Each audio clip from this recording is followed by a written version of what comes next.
They say rejection kills slower than poison, but cleaner than a blade. Liora had always known she was different. Not special, different. The kind of different that made mothers pull their pups closer when she walked by.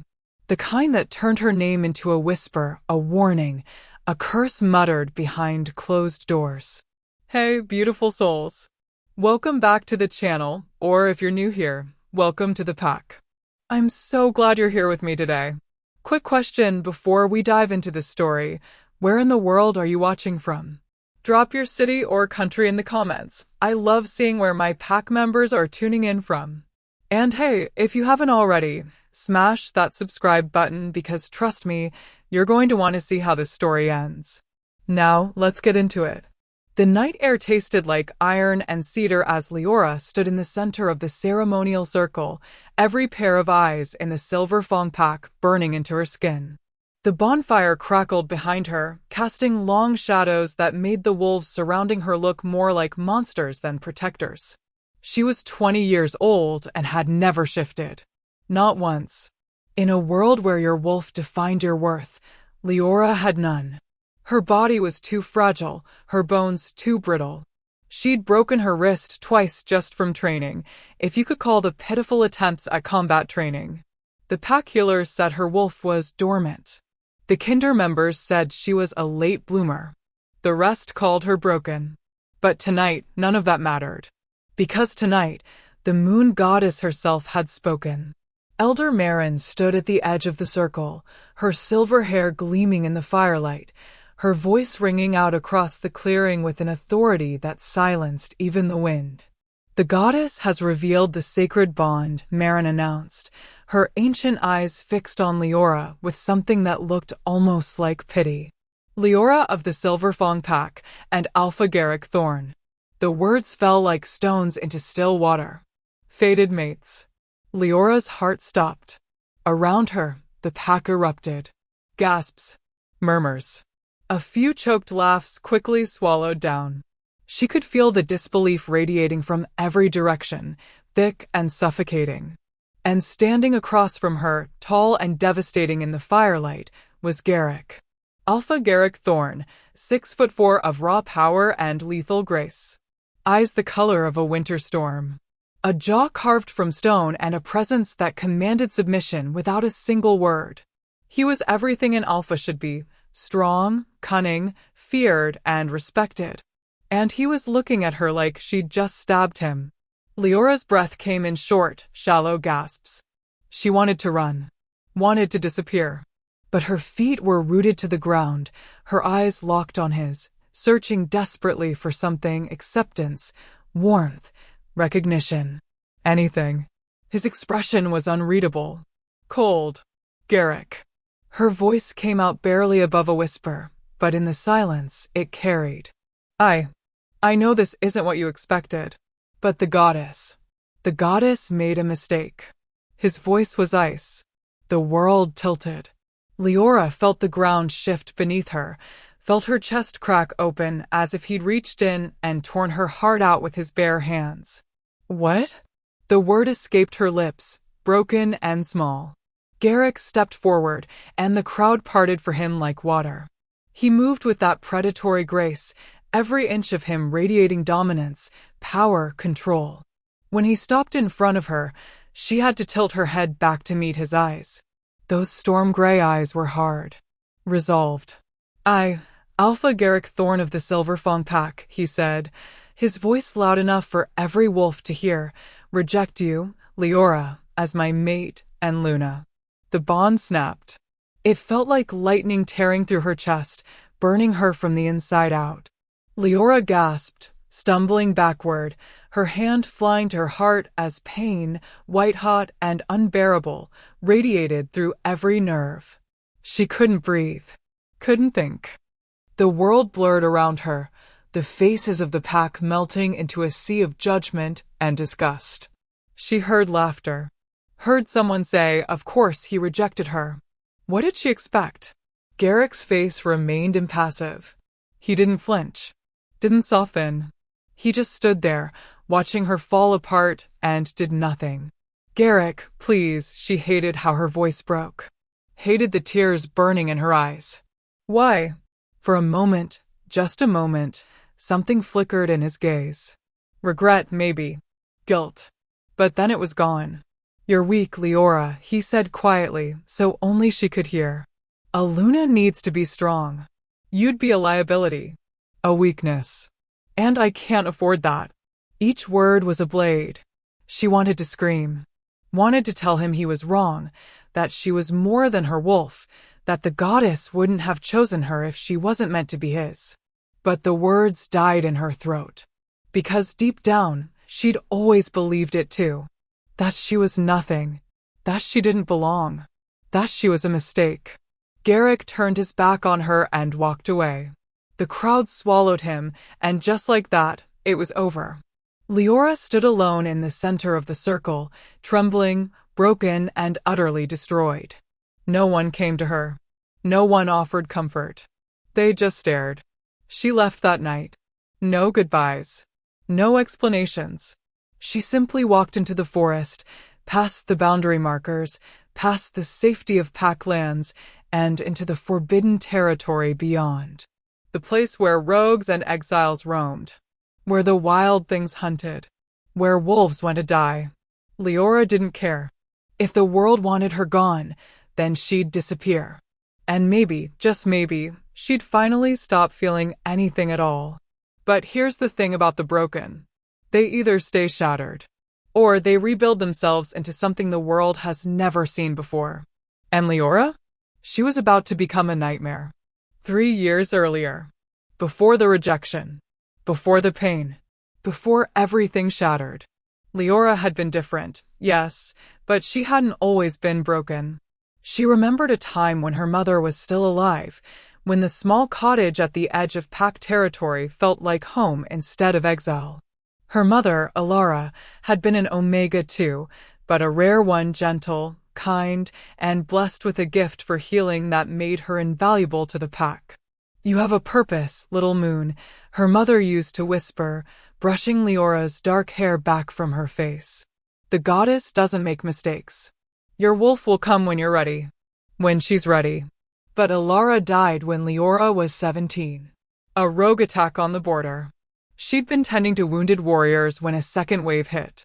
She'd saved 3 lives that night. And lost her own. After that, everything changed. Without her mother's protection, without her mother's value, Liora became invisible. Then she became a burden. Then she became a target. The pack's healer, Marcus, was a bitter man who resented having to waste supplies on someone who couldn't even shift. The younger wolves mocked her openly. The warriors ignored her during training, leaving her to fumble through exercises alone until she inevitably injured herself. But there was one person who never treated her like she was worthless. Garrick. Back then, he wasn't alpha yet, just the heir, training under his father's brutal regime. But even as a young man, Garrick commanded respect. He was brilliant in combat, strategic in politics, and ruthless when necessary. And for some inexplicable reason, he noticed her. Your footwork is wrong, he'd said one afternoon, appearing beside her in the training yard like a shadow. The other wolves had already left, abandoning her to practice alone. Liora had frozen, her wooden practice sword trembling in her grip. I know. I'm sorry. Don't apologize. His voice was firm but not unkind. Here. He'd stepped behind her, adjusting her stance with careful hands. Balance your weight. Anticipate the strike before it comes. You can't rely on wolf strength, so you'll need to be smarter. She turned to look at him, surprised. You think I can actually learn this? His gray eyes had met hers, and for a moment, she'd seen something in them that made her breath catch. I think you're stronger than you believe. From that day on, Garrick trained her personally. Not often, he was too busy for that, but enough that Liora began to feel like maybe, just maybe, she wasn't completely useless. He never made her feel weak. He pushed her, challenged her, expected more from her than anyone else ever had. And slowly, quietly, she'd fallen in love with him. She never told him, of course. What would be the point? He was the alpha heir, destined for greatness. She was nobody, a wolfless omega who could barely keep up. But she dreamed that maybe one day he'd see her as more than a charity case. Dreamed that maybe the goddess had a plan. And then, 3 years later, the goddess revealed that plan. Garrick was her fated mate. For one beautiful, heartbreaking moment, Liora had believed everything would finally make sense. That all the pain, all the loneliness, all the struggle had been leading to this. To him. But Garrick didn't see a future when he looked at her. He saw a mistake. 5 years later. Present day. The Silver Fang pack had changed. Alpha Garrick ruled with an iron fist, expanding territory, forming alliances, crushing any threat before it could take root. Under his leadership, the pack had become one of the strongest in the region. But strength came at a cost. Garrick stood in his office, staring out the window at the forest beyond, a glass of whiskey untouched in his hand. The moon hung low and heavy in the sky, and for reasons he couldn't explain, it made his chest ache. He hadn't thought about Liora in months. That was a lie. He thought about her every day. "You're brooding again," came a voice from the doorway. Garrick didn't turn. "I'm thinking, Nate. There's a difference." His beta, Nate Cross, stepped into the room with the easy confidence of someone who'd known Garrick since childhood. He was shorter than Garrick, but built like a brawler, with dark hair and sharp eyes that missed nothing. "Thinking about her?" Nate asked, his tone carefully neutral. Garrick's jaw tightened. "No. Liar. Drop it." Nate sighed, dropping into one of the leather chairs across from Garrick's desk. "It's been 5 years, Garrick. 5 years since you rejected your fated mate and sent her running into rogue territory. You really think she's still alive out there?" Garrick's grip on the glass tightened. "She's not my problem anymore." "Right. That's why you send scouts to the border every month. That's why you lose your temper every time someone mentions the Forbidden Lands. That's why." "Enough." Garrick's voice dropped to a growl, his alpha authority pressing down on the room like a weight. Nate held up his hands in surrender, but his expression remained skeptical. "Just saying, brother. Whatever you're running from, it's catching up." Before Garrick could respond, the door burst open. Theo Kane, the pack's head warrior, stood in the doorway, his face pale and his breath coming in short gasps. "Alpha," he said urgently. "We have a problem." Garrick set down his glass, his instincts sharpening. "What kind of problem?" "The Northern Border Patrol. They're gone. Gone. Dead, Alpha. All of them. Torn apart." Theo swallowed hard.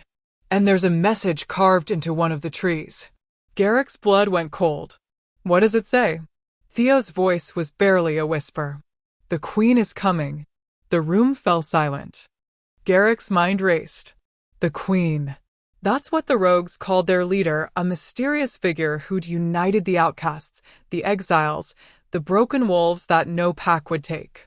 For the past 3 years, the Rogue Queen had been a ghost story. A legend whispered around campfires. Some said she was a demon. Others said she was a former Luna driven mad by betrayal. No one knew the truth. But everyone feared her. Because wherever the Rogue Queen went, packs fell. "How many rogues are we talking about?" Nate asked, standing now, his expression grim. "Reports say at least 200, Theo said. Maybe more. They're organized, well-trained, and moving fast. They've already taken the Ember Ridge pack and the Thorn Valley territory." Garrick's mind flashed to maps, strategies, defenses. Mobilize the warriors. Reinforce the borders. I want every able-bodied wolf ready to fight. "Alpha," Theo hesitated. "There's something else." "What?" "The survivor. One of our scouts made it back. Barely. He said." Theo's voice faltered. "He said the Queen wants to speak with you. Personally." Garrick's eyes narrowed. "Did he see her?" "No. But he heard her voice." Theo's expression was haunted. He said it was the most terrifying sound he'd ever heard. Like death and beauty wrapped in one. Garrick's wolf stirred uneasily beneath his skin. Something about this felt wrong. Felt familiar. When? Garrick asked quietly. Tomorrow night. The clearing at the border. She'll come alone if you do. Nate stepped forward. This is a trap. Of course it's a trap, Garrick said. But I'm going anyway. Garrick. She's declared war on my pack, Nate. If there's even a chance I can end this before it starts, I have to take it. Nate looked like he wanted to argue, but he knew better. Once Garrick made a decision, nothing could change his mind. Fine, Nate said. But I'm coming with you. No, she said alone. And you trust a rogue's word? Garrick's smile was cold. I don't trust anyone. That night, Garrick couldn't sleep. He stood on his balcony, staring out at the forest, trying to ignore the gnawing feeling in his gut. The Rogue Queen. Why did that title make his chest tighten? Why did it feel like the ghosts of his past were finally clawing their way back to the surface? He thought of Liora. Fragile, quiet Liora, with her wide eyes and trembling hands.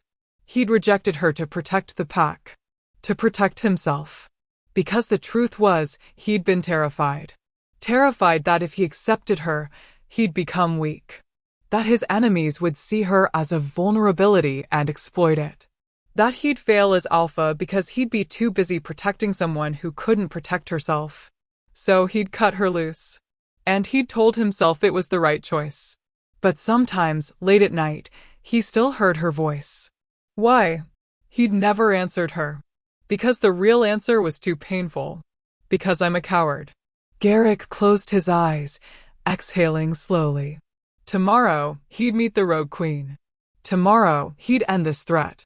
And maybe, just maybe, he'd finally stop thinking about the girl he'd destroyed. The clearing at the border was deathly silent. Garrick arrived exactly at midnight, alone as promised, his senses on high alert. The moon hung full and luminous overhead, casting silver light across the grass and making shadows dance between the trees. He could feel eyes on him. Dozens of them, hidden in the darkness, watching his every move. Rogues. His wolf growled beneath his skin, eager for a fight, but Garrick kept himself in check. He'd come here for answers, not bloodshed. Not yet, anyway. I'm here, he called out, his voice carrying across the clearing. Show yourself. For a long moment, nothing. Then the trees moved. Not the wind, the trees themselves. Garrick's eyes widened as vines and branches twisted and parted like a living curtain, creating a pathway through the forest. The display of power was subtle but unmistakable. Earth magic. Ancient magic that hadn't been seen in the packs for generations. And then she stepped into the clearing. Garrick's heart stopped. The woman who emerged from the darkness was breathtaking and terrifying in equal measure. She wore black leather that hugged her frame like a second skin, her long dark hair flowing loose down her back. Her movements were fluid, predatory, every step radiating a confidence and power that made the air itself seem to bend around her. But it was her eyes that made Garrick's blood run cold. Golden eyes that glowed like molten amber in the moonlight. Eyes that he would have recognized anywhere. No, he breathed, the word barely audible. The woman smiled, and it was a cruel, beautiful thing. Hello, Garrick. Her voice was different, deeper, edged with darkness and command, but underneath it all, he heard the echo of someone he'd tried desperately to forget. Liora. She tilted her head, studying him like a predator studying prey. That name feels like a lifetime ago. Like a different person entirely. She took a step closer, and Garrick caught her scent. Wild roses and thunderstorms, familiar and foreign all at once. The wolves I lead call me queen. You can too. Garrick's mind reeled.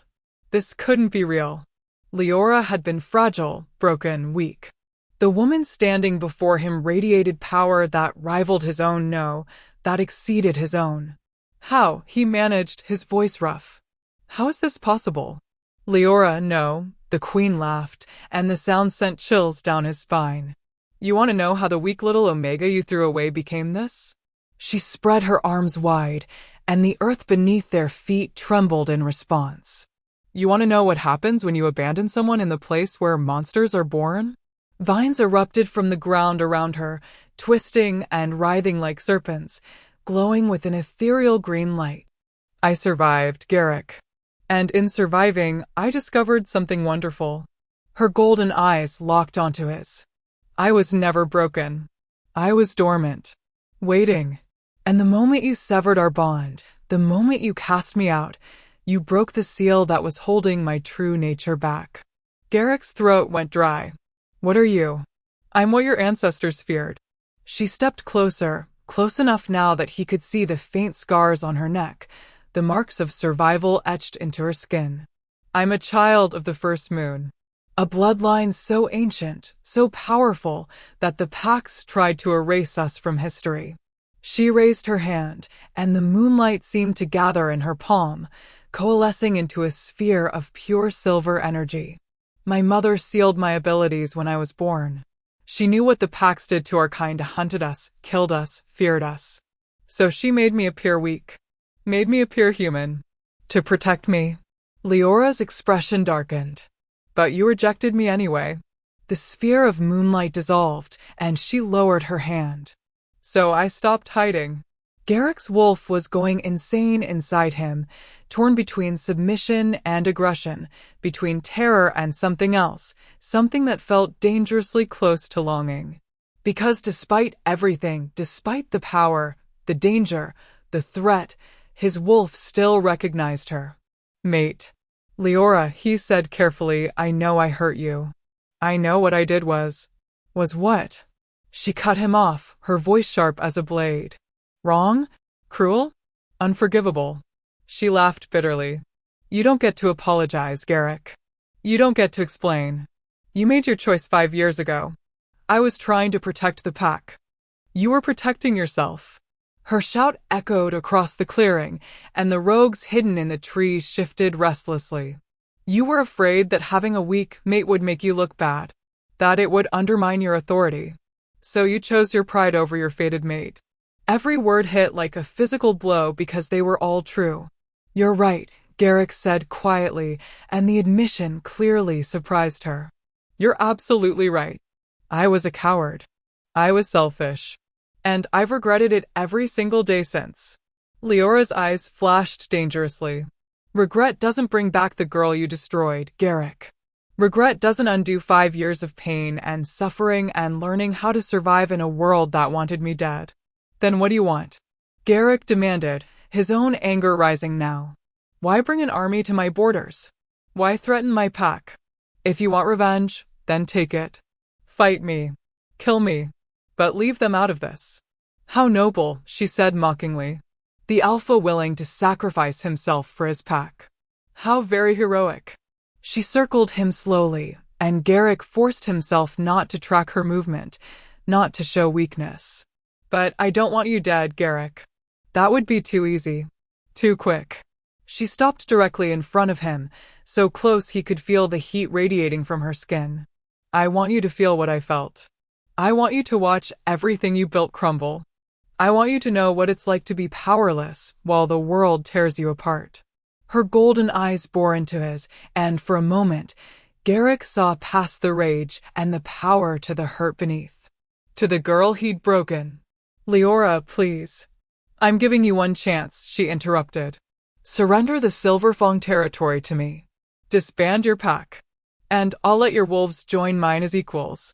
No bloodshed. No war. Garrick's jaw clenched. You know I can't do that.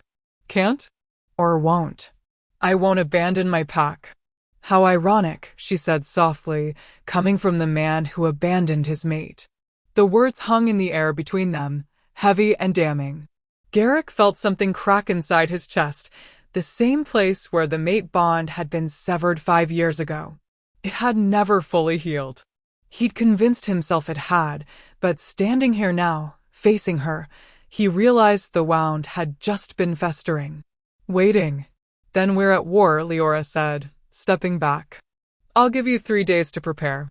After that, I'm taking your territory whether you surrender or not. Why 3 days? Garrick asked. Why give me time to prepare at all? For the first time since she'd appeared, something soft flickered across her expression. Because despite everything you did to me, Despite all the reasons I have to hate you. She paused, and when she spoke again, her voice was barely a whisper. Some part of me still remembers what it felt like to love you. The confession hit Garrick like a lightning strike. And I need these 3 days to kill that part of me for good. She turned to leave, the trees already beginning to part for her. Liora, wait. She stopped, but didn't turn around. Garrick's mind raced, searching for something, anything to say that could bridge the chasm between them. I never stopped thinking about you. Never stopped regretting what I did. If I could go back. But you can't. She looked back over her shoulder, and the moonlight caught the tears shining in her eyes. That's the thing about choices, Garrick. You made yours. Now you get to live with it. I know I don't deserve your forgiveness. I know I don't deserve a second chance. But the bond is dead, she said harshly. You killed it. And you don't get to resurrect it just because you're finally feeling guilty. It's not guilt, Garrick said, and the rawness in his voice surprised even him. It's 3 days, Alpha. Her voice was cold again, regal, distant. Use them wisely. And then she was gone, melting back into the forest with her rogues, leaving Garrick standing alone in the clearing with his heart in pieces and his world falling apart. Because the truth he'd been running from for 5 years had finally caught up with him. He was still in love with her. And she was about to destroy everything he'd ever built. Garrick returned to Pack territory just before dawn, his mind a storm of thoughts and emotions. Nate was waiting for him at the border, along with Theo and half a dozen other warriors. Well, Nate demanded. What happened? What did she want? Garrick's voice was hollow. Surrender or war. We have 3 days. And the Queen? Theo asked. Did you see her? Did you? It's Liora. Silence crashed down like a tidal wave. Nate's eyes widened. What? The Rogue Queen. It's Liora. Garrick met his beta's shocked gaze. She's alive. And she's the most powerful wolf I've ever seen. That's impossible, Theo breathed. She couldn't even shift. She can now. And she can do things I didn't think were possible. Earth magic. Moon magic. Ancient bloodline abilities that shouldn't exist anymore. Garrick ran a hand through his hair, exhaustion and desperation warring inside him. She wants revenge. And she's going to burn the Silver Fang pack to the ground to get it. Nate stepped closer, his voice low. This is because you rejected her. It wasn't a question. Yes. Goddess above, Garrick. Nate looked like he wanted to punch something. What are we going to do? Garrick straightened, his alpha instincts kicking in despite the chaos in his heart. We prepare for war. Fortify the borders. Call in every favor we have with allied packs. And we pray to the goddess that we can survive what's coming. And if we can't? Theo asked quietly. Garrick's jaw set. Then we die protecting what's ours. But even as he said it, a small voice in the back of his mind whispered the truth he didn't want to face. What if what's yours was never the pack? What if it was always her? Day 1. The Silver Fang pack moved like a machine preparing for battle. Warriors trained from dawn until dusk. Scouts doubled their patrols. The women and children were moved to the inner compounds, surrounded by the strongest fighters. Garrick sent urgent messages to allied packs, Shadowmere, Ironwood, Crimson Vale, calling in every favor, every oath, every blood debt owed. But even as the pack mobilized, Garrick couldn't focus. His mind kept returning to the clearing, to her eyes, to the way she'd looked at him with such cold hatred wrapped around lingering pain. Some part of me still remembers what it felt like to love you. He stood in the war room, staring at maps he wasn't really seeing, when a knock interrupted his thoughts. Come in, he called, his voice rough from lack of sleep. The door opened, and a woman stepped inside, someone Garrick had been avoiding for the better part of 5 years. Alara Winters. Well, formerly Alara Thorne. Garrick's mother. She was still beautiful despite her age, with silver-streaked dark hair and the same storm-gray eyes Garrick had inherited. But there was a hardness to her now, a bitterness that had settled in after Garrick's father died and she'd lost her position as Luna. "Mother," Garrick said carefully. "What are you doing here?" "I heard about the Rogue Queen." Ilara's voice was crisp, controlled.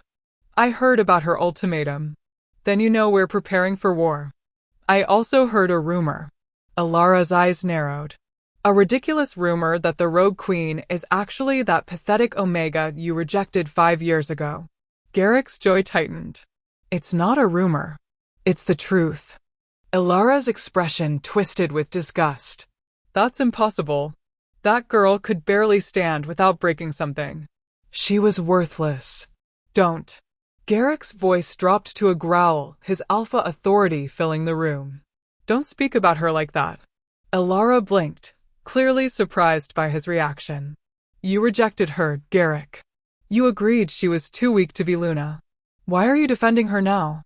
"Because I was wrong." The admission tasted like ash in his mouth. "About everything." "You weren't wrong," Ilara insisted, stepping closer. "You did what was necessary to protect this pack. A weak Luna would have destroyed us. You made the right choice." "She wasn't weak." Garrick slammed his hand on the table, making the maps jump.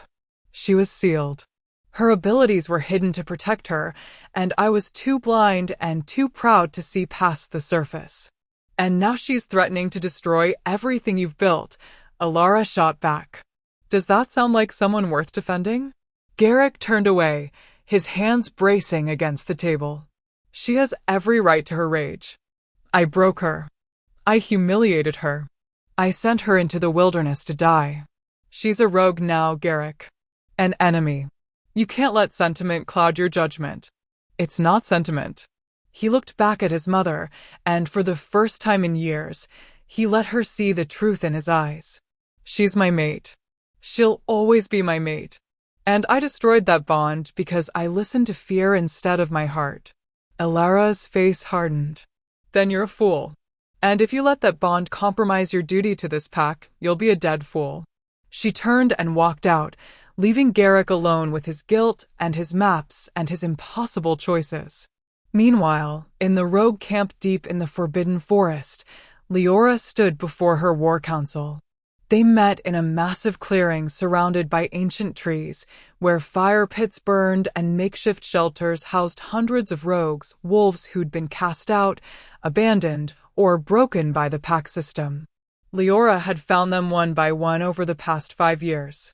Some she'd saved from starvation, others from execution. A few she'd literally pulled back from death's door. And in return, they'd given her their loyalty, their devotion, their lives. Now they sat before her, her most trusted warriors, strategists, and friends. Zane Ashford, her second in command, was a massive man with scars crisscrossing his face and a tactical mind that rivaled any alphas. He'd been cast out of his pack for refusing to execute a child accused of being cursed. Maya Rivers, her spy mistress, was small and quick with copper hair and sharp green eyes. Her former pack had tried to force her into a mating she didn't want. She'd killed the male and fled. Luca Stone, her head of reconnaissance, was lean and dangerous, with the ability to move through territory without being detected. He'd been a rogue since birth, abandoned as a baby for being born on a blood moon. And there were others.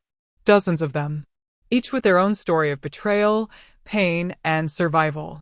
"The Silver Fang pack is mobilizing," Zane reported, his deep voice carrying across the circle. "They've called for reinforcements from Shadowmere and Ironwood. We could be facing 400 warriors instead of 200. "Let them come," Liora said calmly. "Numbers mean nothing against strategy and power." "What about the Alpha?" Maya asked, her eyes sharp. "Did he agree to surrender?" "No," Leora's voice was flat. "He chose his pack." "As expected." "Then we attack in 2 days," Zane said. "We strike fast, hit their weakest points and—" "No," Liora raised her hand, and silence fell immediately. "We wait the full 3 days." "I gave him my word." "My queen," Luca spoke up carefully, "waiting gives them time to prepare. It puts us at a disadvantage." "I know." Liora met each of their eyes in turn. But I won't become like them. I won't break my word just because it's convenient. We attack on the third day as promised. Zane nodded slowly.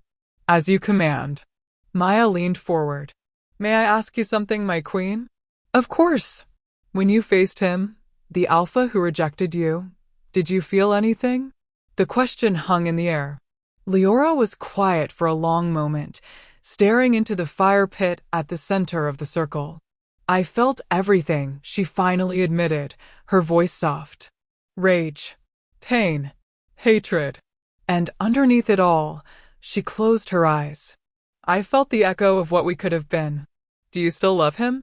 Maya asked gently. Love. Liora laughed, but there was no humor in it. I don't know if what I felt for him was ever really love. Maybe it was just desperation. The hope that anyone, would see me as more than broken. She opened her eyes, and they glowed with golden fire. But it doesn't matter now. Love, hate, they're two sides of the same coin. And either way, that coin is being spent on war. Day 2.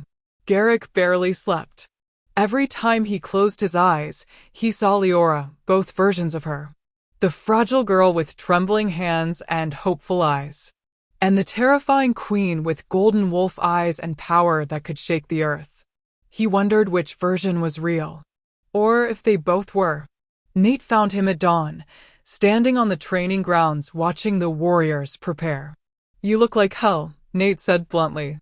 Feel like it too, Garrick muttered. The allied packs are arriving. Shadowmere sent 50 warriors. Ironwood sent 30.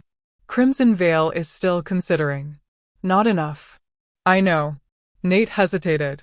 Garrick, I have to ask. If it comes down to it, if we're losing the battle, would you surrender to save lives? Garrick's hands clenched into fists. I don't know. That's not an Alpha's answer. I know. Garrick turned on his beta, frustration and fear and guilt all bleeding together.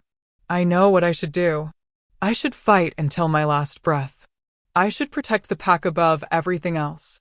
But she's your mate, Nate finished quietly.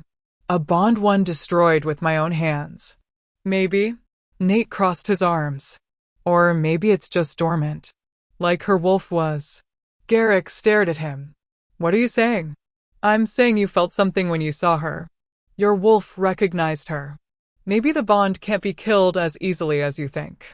Even if that's true, it doesn't matter. She hates me. Does she? Nate challenged. Because from where I'm standing, if she truly hated you, you'd already be dead. She has the power to level this entire territory. But instead, she gave you 3 days and a chance to surrender. Garrick's mind raced. You think she's hesitating. I think she's conflicted. And if there's even a chance, however small, that you can reach her, shouldn't you try? How? Garrick demanded. She won't listen to me. She's made that clear. Then don't use words. Nate met his eyes steadily. Show her. Prove to her that you've changed. That you see her now. And how exactly do I do that with 2 armies about to collide? Before Nate could answer, a commotion erupted near the border. Theo came running, his face pale. Alpha, you need to see this. They followed him to the northern border, where a group of warriors stood in a semicircle, staring at something on the ground. Garrick pushed through the crowd and froze. There, arranged carefully in the grass, were gifts. Bundles of rare healing herbs. Perfectly crafted weapons. Bags of grain and supplies. And in the center, a small carved wooden wolf, the same kind that Liora's mother used to make. What is this? Garrick breathed. They appeared this morning, Theo explained. No one saw who left them, but he handed Garrick a note. The handwriting was elegant and familiar. For the wolves of Silver Fong. Because war is coming, but they don't deserve to starve for their alpha sins. L. Garrick's chest tightened. She was still thinking about his pack. Still caring about wolves who'd mocked and rejected her. She left supplies, Nate said, reading over Garrick's shoulder. For the pack that cast her out. She's too good for this world, Garrick whispered, clutching the note. Too good for me. Then become better, Nate said firmly. You have 1 day left. Use it. Garrick looked down at the wooden wolf in his hand, a reminder of the girl Liora had been, the woman she'd become, and the mate he'd thrown away. For the first time in 5 years, something crystallized in his mind. He couldn't change the past. But maybe, just maybe, he could change the future. Nate, he said slowly, I need you to do something for me. Anything. I need you to arrange a meeting. Not with Liora. With her second in command. Nate's eyebrows rose. You want to negotiate? No, Garrick's jaw set with determination. I want to understand. I need to know what she went through. What she became. And the only way to do that is to talk to the people who were there when I wasn't. That's dangerous. Everything about this situation is dangerous. Garrick looked at his beta. But if I'm going to face her on that battlefield, I need to know who I'm really fighting. The woman you love, Nate said quietly. Or the monster you created. Garrick's voice was raw. I'm hoping she's both. Because if she's only the monster, then I've already lost everything that matters. Day 2. Nightfall. Zane Ashford agreed to meet Garrick alone at the same clearing where Liora had delivered her ultimatum. The massive rogue stood with his arms crossed, his scarred face expressionless as Garrick approached. Behind him, the forest was alive with hidden watchers, Liora's army, waiting in the shadows. You have 5 minutes, Alpha, Zane said, his voice like gravel. Speak. Garrick stopped several feet away, keeping his hands visible and non-threatening. I want to know what happened to her. After she left. Zane's eyes narrowed. Why? Because I need to understand what I did. The full weight of it. You want absolution, Zane said flatly. You want me to tell you it wasn't that bad, that she recovered, that you can be forgiven. No, Garrick's voice was steady despite the turmoil inside him. I want the truth. However brutal it is. Zane studied him for a long moment, then let out a harsh laugh. You really don't know, do you? You have no idea what you sent her into. Then tell me. Zane's expression darkened. The first week, she nearly died 4 times. Rogue attacks. Starvation. A bear that found her sleeping in a cave. She had no wolf to protect her, no pack to fall back on, no skills to survive in the wild. Each word was a knife to Garrick's heart. But she learned fast. Had to. Because out here, you adapt or you die. Zane began to pace, his hands clenching. I found her on day 9. She was half dead, burning with fever, delirious from infected wounds. I almost left her there.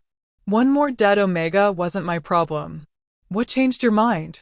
Garrick asked quietly. She opened her eyes and looked at me.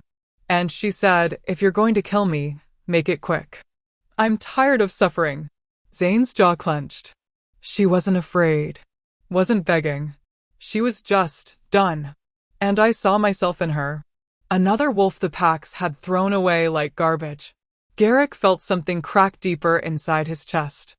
So I brought her to our camp. We had maybe 30 rogues then, outcasts, criminals, the desperate and dying. I thought she'd last maybe a few days before she gave up. Zane turned to face Garrick fully. Instead, she started helping. She couldn't fight, couldn't hunt, could barely stand. But she could organize. She could strategize. She remembered every healing technique her mother had taught her. Within a month, she'd halved our mortality rate and doubled our food stores. And her powers? Garrick asked. Came later. 3 months after you rejected her, she had a dream. A vision of her mother, telling her the truth about her bloodline. About what had been sealed inside her. Zane's expression grew distant. The next morning, she woke up and the ground around her had bloomed. Flowers and vines everywhere, responding to her emotions. Garrick's wolf stirred uneasily. The rejection broke the seal. The trauma broke it, Zane corrected harshly. The absolute shattering of her heart and spirit broke what her mother had spent 20 years maintaining. And when her powers awakened, they came with memories. Ancestral memories of what the first moon bloodline could do. Earth magic. Moon magic. And more. Zane's eyes glowed faintly. She can hear the forest, feel every living thing connected to the land. She can heal with a touch or kill with a thought. She's the most powerful wolf I've ever seen, and she earned that power through suffering. The weight of it crushed down on Garrick's shoulders. For 2 years, she helped us survive. And slowly, more rogues came. Word spread that there was a safe place, a leader who actually cared whether they lived or died. We went from 30 to 100, then 200, then more. Zane stepped closer, his voice dropping to something dangerous. And the entire time, she was breaking. Every night, I'd hear her crying. Every morning, she'd pretend she was fine. She pushed herself harder than anyone, never asked for help, never showed weakness. Because she was terrified that if she did, we'd abandon her too. Garrick's hands shook.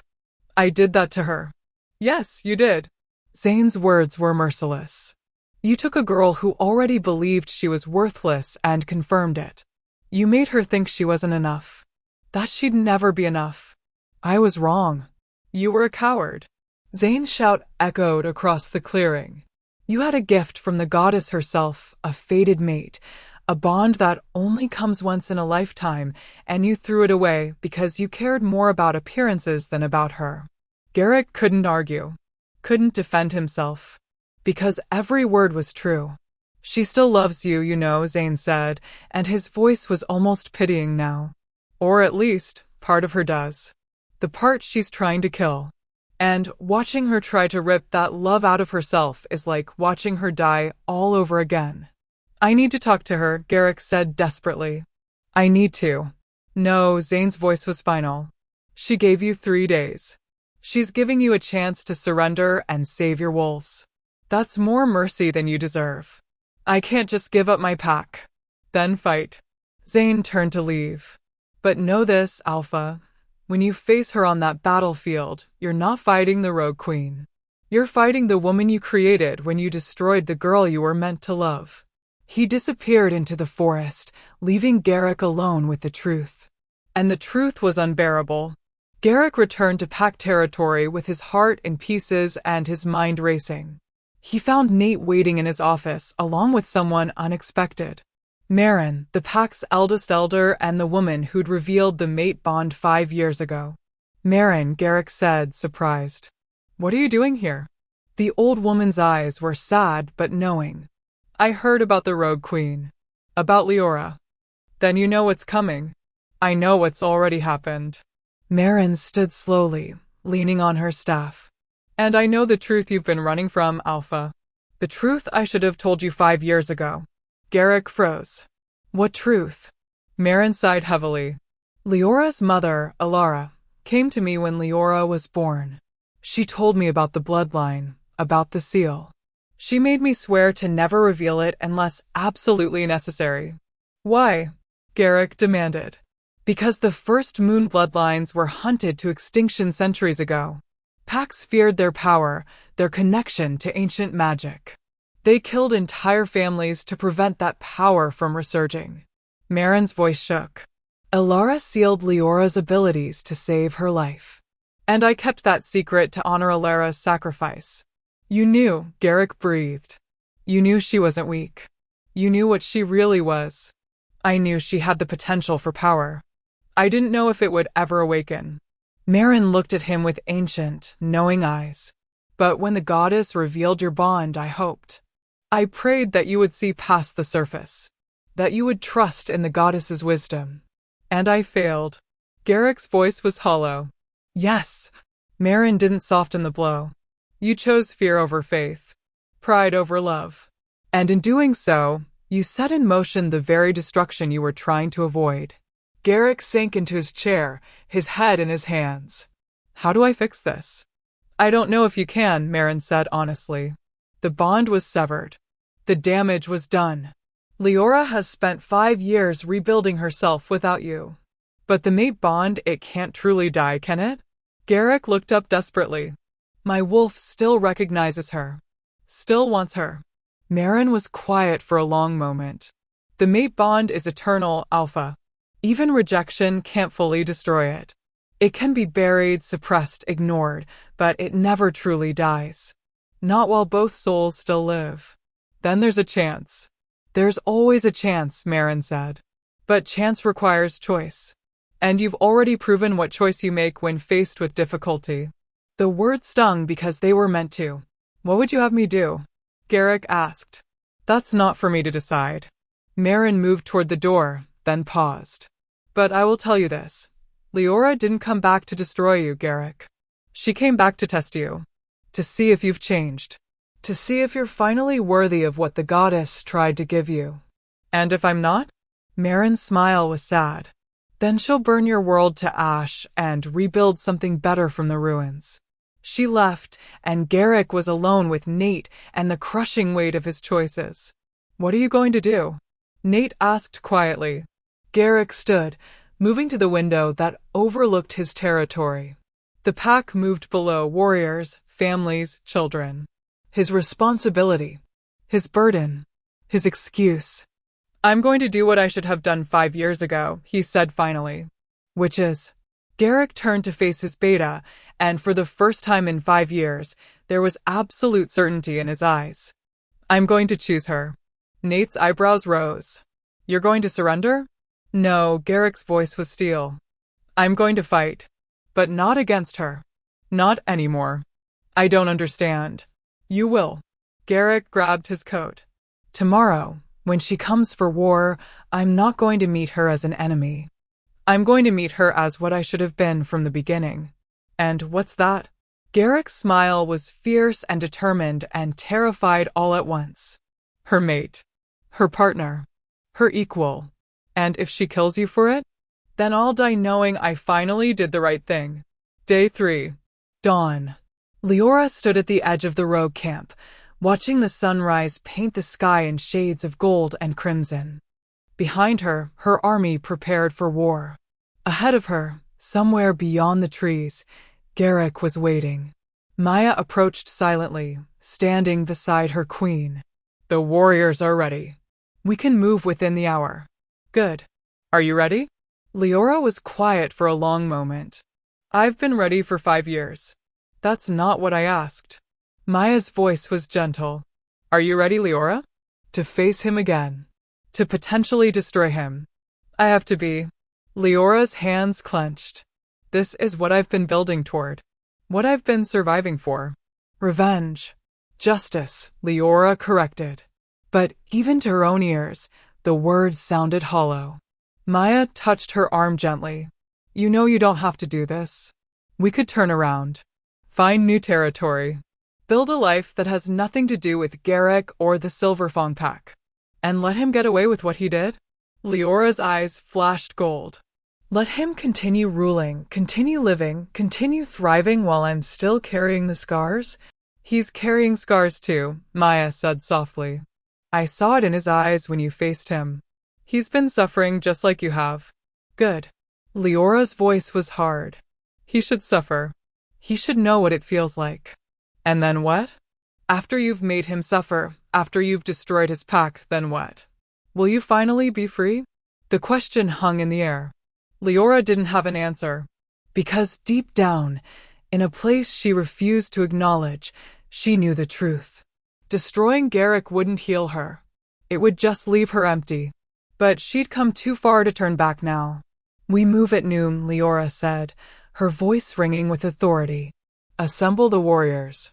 Maya nodded and left, leaving Liora alone with her thoughts and the rising sun. Somewhere in the forest, a wolf howled.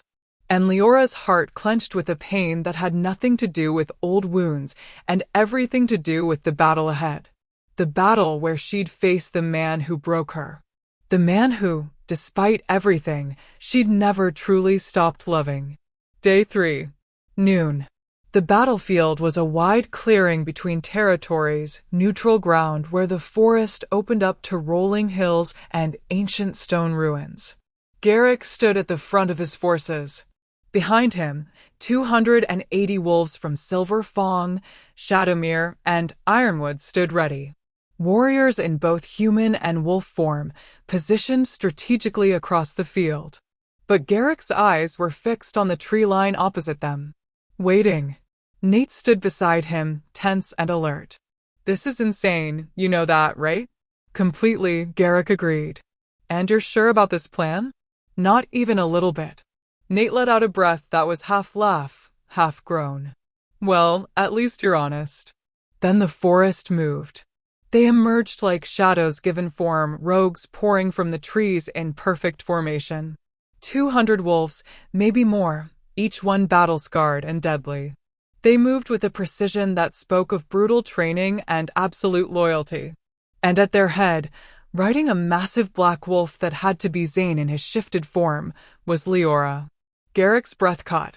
She sat astride Zane with perfect grace, wearing armor of black leather and silver that seemed to shimmer with moonlight even in daylight. Her dark hair flowed behind her like a banner, and her golden eyes swept across the battlefield with tactical precision. She looked like a goddess of war, beautiful and terrifying and utterly untouchable. The rogue army came to a halt 50 yards away, and Liora dismounted smoothly. Zane shifted back to human form beside her, along with Maya and Luca, creating a protective wall around their queen. Silence fell across the field. 2 armies. 2 leaders. And between them, 5 years of pain and regret and questions that had never been answered. Liora stepped forward, and Garrick did the same, meeting her in the space between their forces. Up close, he could see the subtle changes in her. The confidence in her stance. The power radiating from her like heat. The complete absence of the fragility he remembered. This was no longer the girl who'd trembled before the pack. This was a queen. Last chance, Garrick, Liora said, her voice carrying across the field. Surrender your territory. Disband your pack. And no one has to die today. I have a counteroffer, Garrick said. Leora's eyebrow arched. This should be interesting. Garrick took a breath, knowing this was either the bravest or stupidest thing he'd ever done. Let me fight for you instead of against you. The entire battlefield went silent. Even Liora looked shocked. What? I'm not surrendering my pack, Garrick continued, his voice steady. But I'm offering myself. Let me join your army. Let me fight at your side. And when this is over, when you've taken whatever territories you want, whatever revenge you need, I'll help you build something better. You've lost your mind, Liora said flatly. Probably. Garrick took another step closer. But I'm tired of running from the truth. I made a mistake 5 years ago. The worst mistake of my life. I rejected the woman the goddess chose for me because I was afraid. Afraid of looking weak. Afraid of being vulnerable. Afraid of feeling. His voice grew raw with emotion. But standing here now, looking at what you've become, what you've survived, I realize I wasn't afraid of you being weak, Liora. I was afraid of how strong you'd make me want to be. Leora's expression flickered, just for a moment. You think pretty words can undo 5 years of pain, she asked, but her voice wasn't quite as cold as before. No, Garrick shook his head. Nothing can undo what I did. But maybe, if you let me, I can spend the rest of my life making up for it. By betraying your pack? Liora challenged. By abandoning them the way you abandoned me? I'm not abandoning them. I'm choosing what I should have chosen from the beginning. Garrick's eyes locked onto hers. You. I'm choosing you. Behind them, both armies stirred uneasily. Garrick heard Nate curse under his breath. Heard murmurs of confusion and anger from the Silver Fang wolves. But he didn't look away from Liora. You rejected me, she said, and now her voice was shaking. You broke our bond. You told me I wasn't enough. I was wrong. About everything. Garrick's hands clenched at his sides, fighting the urge to reach for her. You were always enough, Liora. More than enough. You were everything I needed, and I was too blind to see it. You're only saying this to save your pack. I'm saying this because it's true. Garrick's shout echoed across the field. Because I've spent 5 years trying to convince myself I made the right choice, and every single day I knew I was lying. Because my wolf has been howling for you since the moment you left. Because I never stopped. He cut himself off, but the words hung in the air anyway. I never stopped loving you. Leora's breath hitched, and for a moment, Just a moment. Her golden eyes shimmered with tears. You don't get to do this, she whispered. You don't get to show up now after everything and say the things I needed to hear 5 years ago. You're right. I don't. Garrick's voice broke. But I'm saying them anyway. Because you deserve to know the truth, even if it doesn't change anything. It doesn't. Leora's hands began to glow with green energy, vines writhing around her feet. It's too late, Garrick. The girl you rejected is dead. I killed her. And what stands before you now is still my mate, Garrick interrupted. Still the woman the goddess chose for me.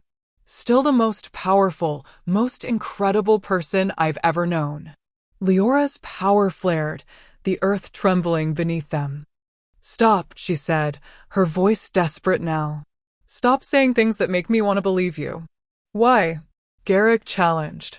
Why won't you let yourself believe that people can change? That I can change.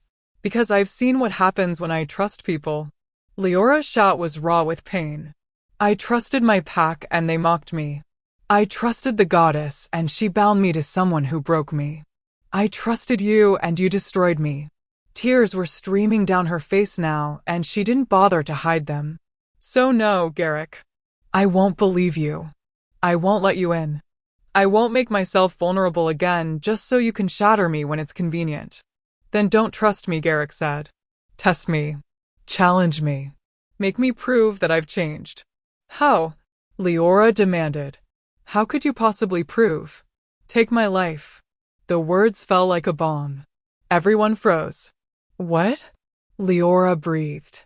Garrick reached for the blade at his side, a ceremonial dagger passed down through generations of alphas, and held it out to her, hilt first. You want revenge? You want justice? You want me to pay for what I did? His voice was steady despite the fear coursing through him. Then take it. Kill me. Right here, right now. And my pack will surrender to you without another drop of blood. Garrick, no. Nate's voice came from behind him, but Garrick raised his hand, silencing his beta. Liora stared at the blade, her expression a war of emotions. You think I won't do it? She asked, her voice dangerous. I think you'll do whatever you need to do to find peace. Garrick took a step closer, pressing the hilt into her palm. And if my death is what it takes, then I'll give you that too. Leora's fingers closed around the dagger, and Garrick felt his wolf howl with fear and longing and desperate hope. This is a trick, she said, but her voice wavered. It's not. It's a choice. Garrick's eyes never left hers. 5 years ago, I chose wrong. I chose pride over love. Fear over faith. My reputation over your heart. And it's haunted me every single day since. He placed his hand over hers, over the blade. So now I'm choosing differently. I'm choosing you. Even if it costs me everything. Even if it costs me my life. The battlefield was silent except for the wind. Leora's hand trembled, the blade's point hovering over Garrick's chest. One thrust. That's all it would take. And Garrick saw her considering it. Saw the rage and pain and betrayal warring in her golden eyes. Do it, he said softly. If it'll give you peace, do it. A sob escaped Leora's throat. I hate you, she whispered. I know. I hate you for making me love you. For making me hope. For making me believe we could be something and then taking it all away. I know. Garrick's voice broke. And I'm sorry. I'm so sorry, Liora. I'm sorry for every tear you cried because of me. Every moment of pain. Every second you spent believing you weren't enough. The blade pressed against his chest, right over his heart. You broke me, Liora said, tears streaming freely now.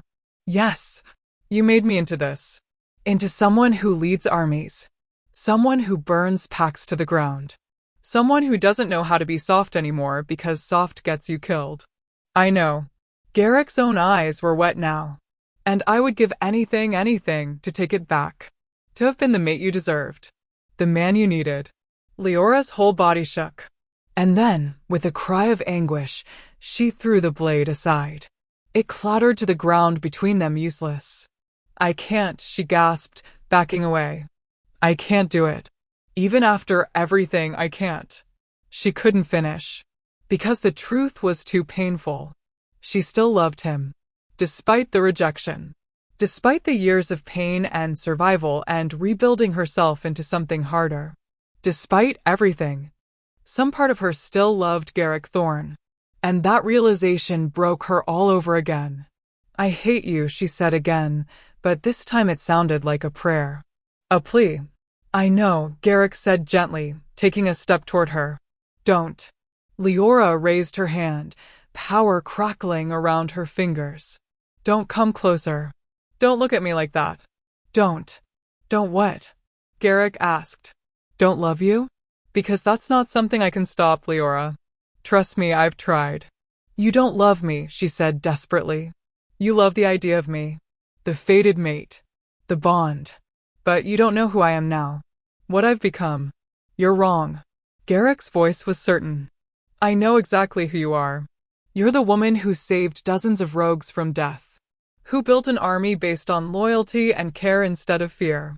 Who still leaves supplies for a pack that treated you like dirt because you can't stand the thought of innocent suffering. Leora's breath hitched. You're the woman who's strong enough to lead armies, but still cries when she thinks no one's watching. Who's powerful enough to shake the earth, but gentle enough to heal it. Who's been hurt so badly that she built walls to protect herself, but those walls are cracking because underneath it all, you still feel. Stop, Liora begged. You're the woman I should have fought for 5 years ago. The woman I should have stood beside. The woman I should have chosen. It's too late. Leora's power exploded outward, vines erupting from the ground, wind howling around them. Don't you understand? It's too late, Garrick. You can't just decide now that you want me. That's not how this works. Then how does it work? Garrick shouted back, standing his ground even as her power raged around him. Tell me, because I'll do it. Whatever it takes. However long it takes. Just tell me there's still a chance.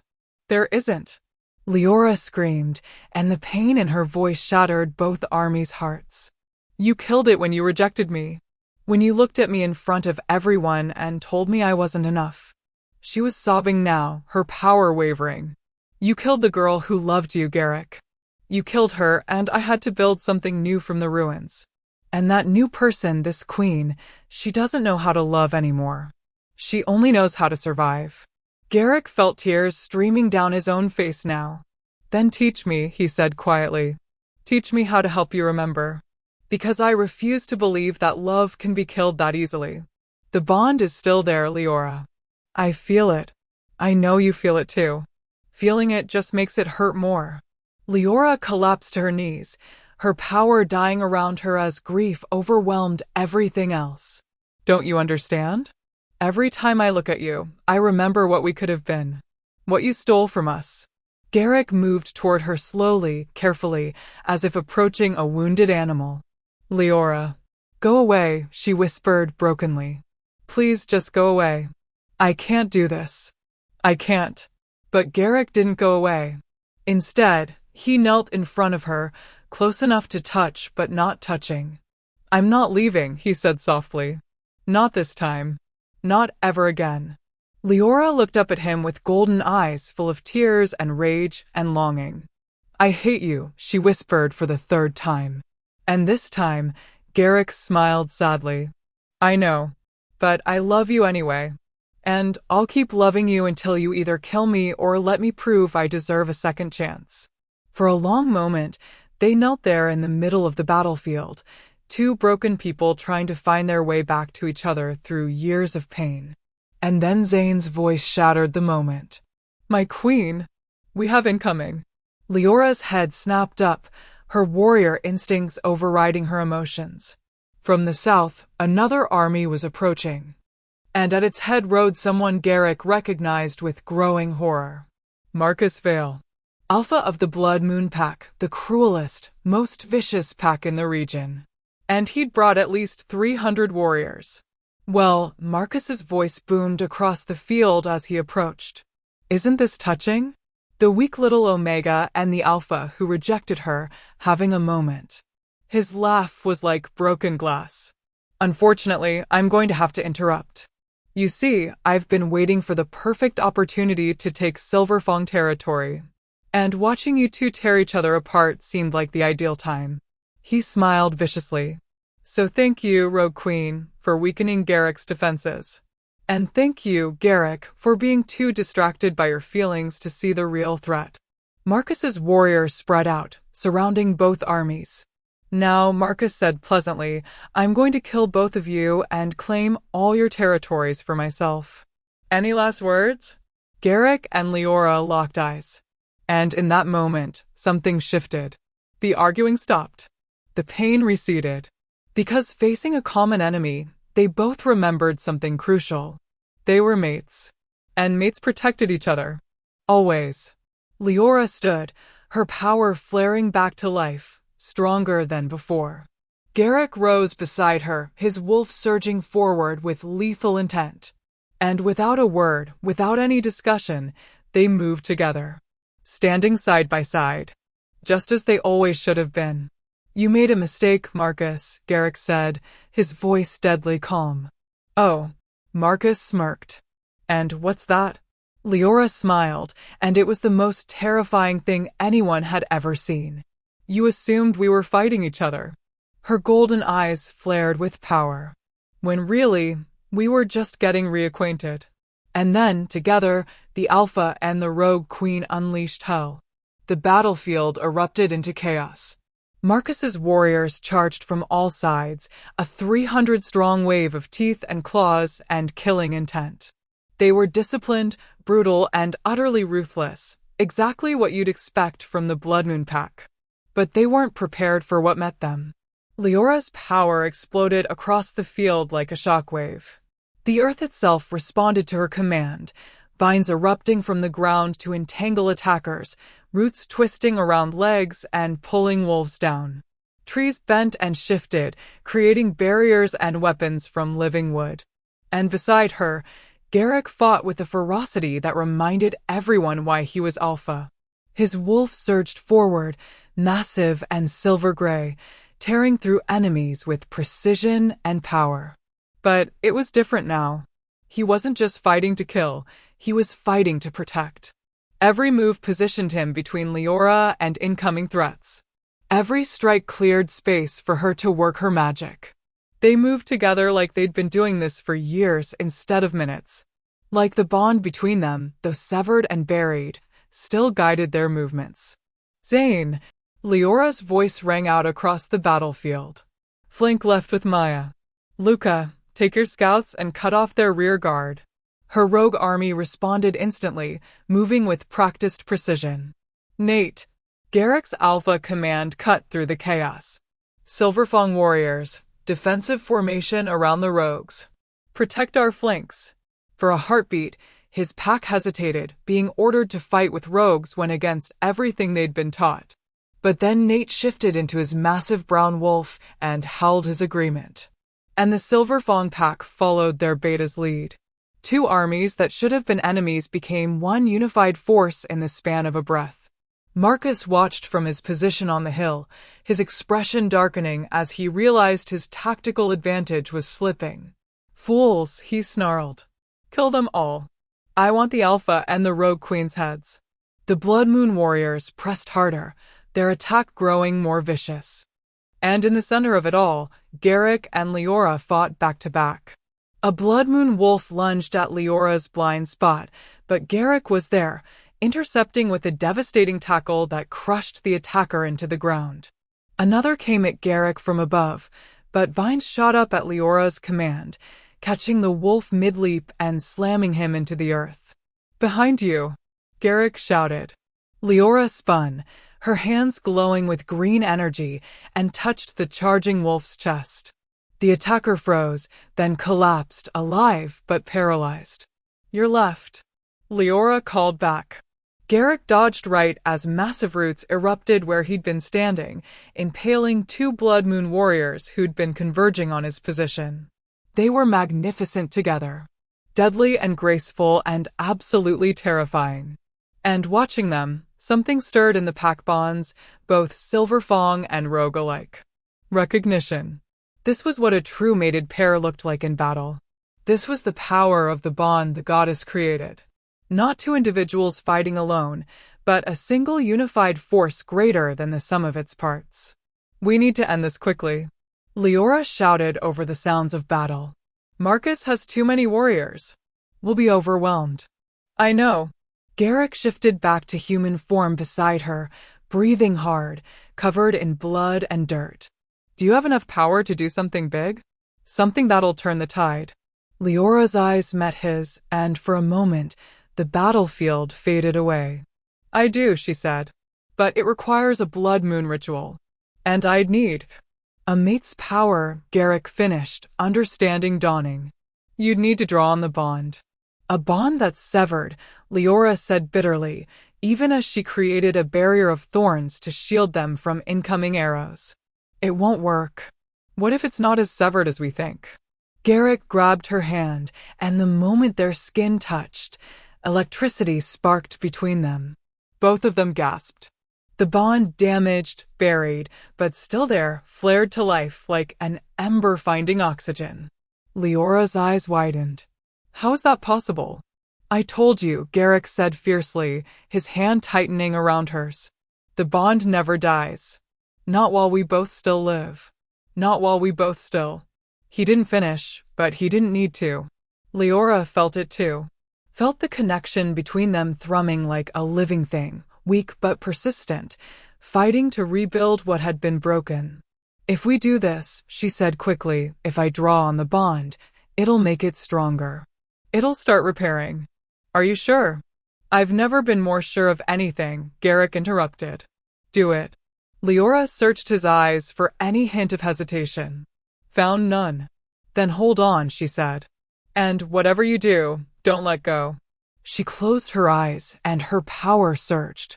But this time, instead of drawing from the earth alone, she reached for the bond, that thin, damaged thread connecting her soul to Garrick's. And Garrick, feeling her touch on that bond, opened himself completely to her. He felt her then. Really felt her for the first time.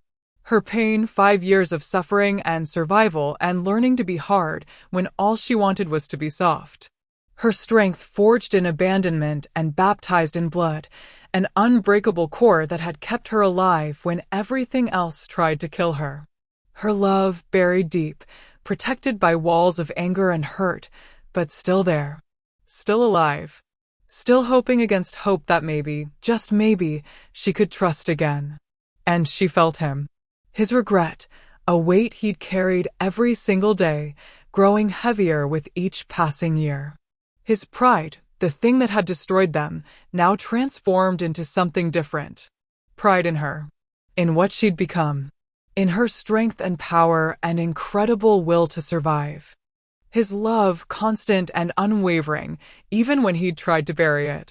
Even when he'd convinced himself he'd made the right choice. His wolf had always known the truth. Mate. Always mate. The bond between them ignited.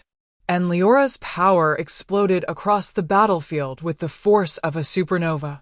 The moon, though it was still daylight, appeared in the sky above them, massive and blood-red and impossible.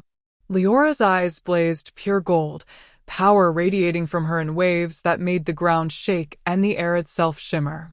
By the first moon, she intoned, her voice layered with something ancient and vast, by the bond of mates, by the earth that remembers, I call forth the awakening. The earth answered. Massive roots erupted across the entire battlefield, but these didn't attack, they protected. They wrapped around Silver Fang and rogue wolves alike, creating shields and barriers. They moved the injured to safety. They formed walls between allies and enemies. And then the roots turned on the Blood Moon Pack. What happened next would be spoken of in whispers for generations. The roots didn't kill. Liora was too precise for that, too controlled even in the midst of such massive power. But they rendered 300 warriors completely helpless in the span of 30 seconds. Wrapped, bound, immobilized. The entire Blood Moon force, neutralized without a single death. Marcus stared in horror as his army was systematically dismantled by a power he'd never imagined could exist. No, he breathed. This isn't possible. The first moon bloodlines are extinct. Guess again, Zane said cheerfully, appearing beside Marcus with Maya and Luca flanking him. They'd used the chaos of Leora's working to circle around to Marcus's position. You're under arrest, Maya said with a vicious smile. For unprovoked attack, attempted murder of 2 pack leaders, and generally being an absolute piece of trash. Marcus tried to shift, tried to run, tried to fight. Luca knocked him unconscious with one precise strike. Much quieter this way, Luca said mildly. Back in the center of the battlefield, Leora's power slowly receded. The blood moon faded from the sky. The roots settled back into the earth, though they maintained their hold on the blood moon warriors. The impossible pressure in the air dissipated, and Liora collapsed. Garrick caught her before she hit the ground, pulling her against his chest. I've got you, he said softly. I've got you. Leora's eyes fluttered open, back to their normal gold color now, but exhausted. Did it work? She asked weakly. You just single-handedly defeated a 300-wolf army without killing anyone, Garrick said, something like awe in his voice. Yeah, it worked.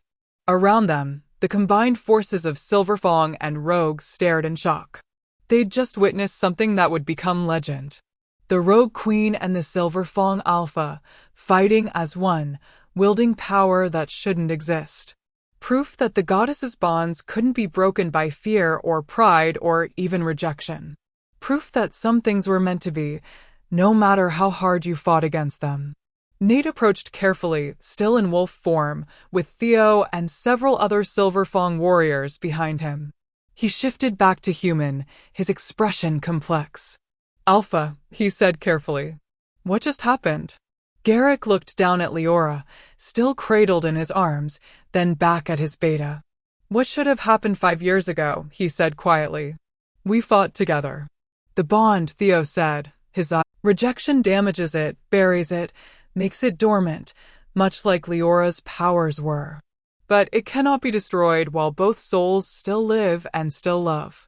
She looked at Garrick and Liora with something like satisfaction. And these two never stopped loving each other, even when they tried. Liora stirred in Garrick's arms, her voice still weak but gaining strength. I still hate you, she said, but there was no heat in it anymore.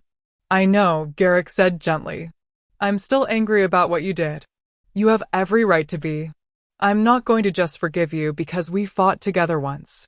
I'm not asking you to. Liora finally looked up at him, really looked at him.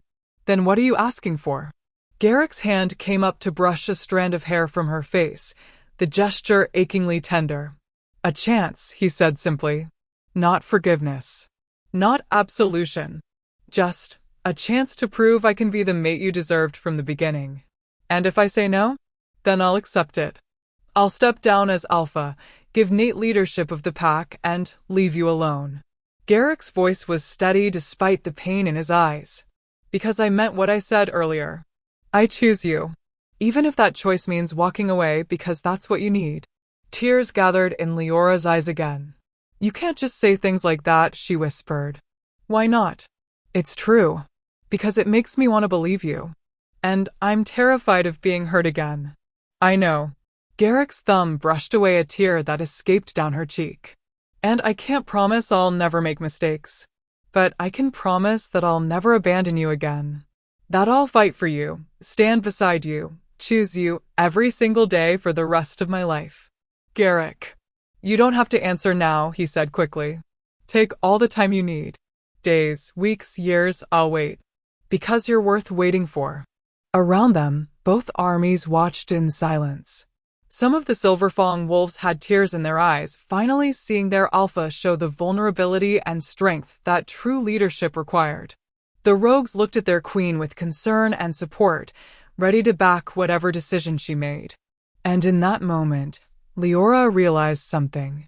She'd spent 5 years being strong, being hard, being the queen who never showed weakness.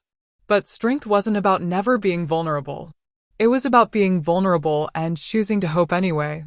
I can't promise anything either, she said finally, her voice trembling.